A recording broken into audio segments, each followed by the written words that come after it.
receiving an award at a conference, and you were saying how once you finally got a big break, I think it was a Today Show, all of a sudden, and you were kicking ass, and all of a sudden the critics start picking apart your hair or what you're wearing, or she's perky, and you're just like, you must be thinking like, I can't deliver real content and be pleasant or positive. Like, right.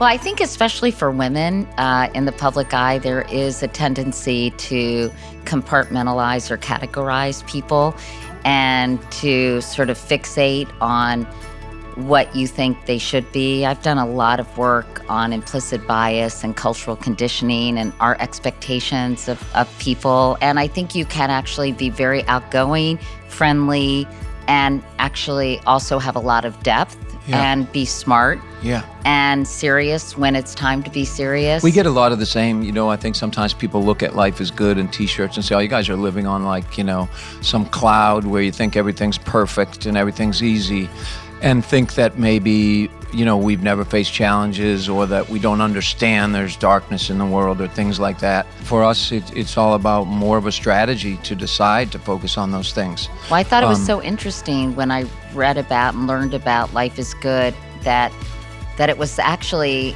a very effective coping mechanism for both of you growing up, to have that optimism. And I love, I've heard of that and seen it in movies, but it sounds like your mom was one of the originators of this whole idea of tell me something good that happened today. A lot of families now do that around the dinner table. You've had challenges in your life, and cancer's been a big one.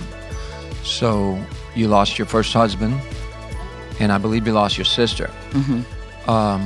Somehow you've turned those things into positive action, and you created Stand Up to Cancer. You kind of have a choice when something terrible happens to you, right? You can give up, you can put the covers over your head, and we have a limited amount of time on the planet, and we've got to find as much joy as we can while we can.